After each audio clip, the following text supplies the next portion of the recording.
15 ফেব্রুয়ারি এই বছরের মহাশিবরাত্রি সর্বসিদ্ধি যোগের সাথে আসছে।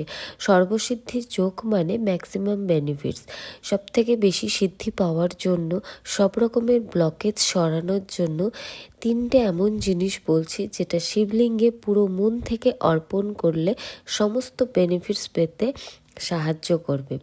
প্রথমেই যেটা হলো, সব রকমের ফুল তো প্রত্যেকবারই তোমরা শিবলিঙ্গে চড়াচ্ছ, এই বছর তোমরা অবশ্যই সাদা রঙের ফুল শিবলিঙ্গে অর্পণ করে দেখো।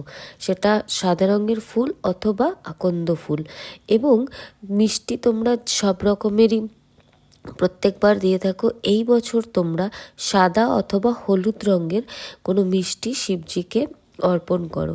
এছাড়াও সমস্ত রকমের ব্লকেজ সরাতে যেটা শিবলিঙ্গে চড়াতে হবে সেটা হচ্ছে শামিক পাতা। এটা তোমরা করে দেখো, সমস্ত রকমের ব্লকেজ এবং রিমুভ করতে এই তিনটে জিনিস ভীষণ হেল্প করবে।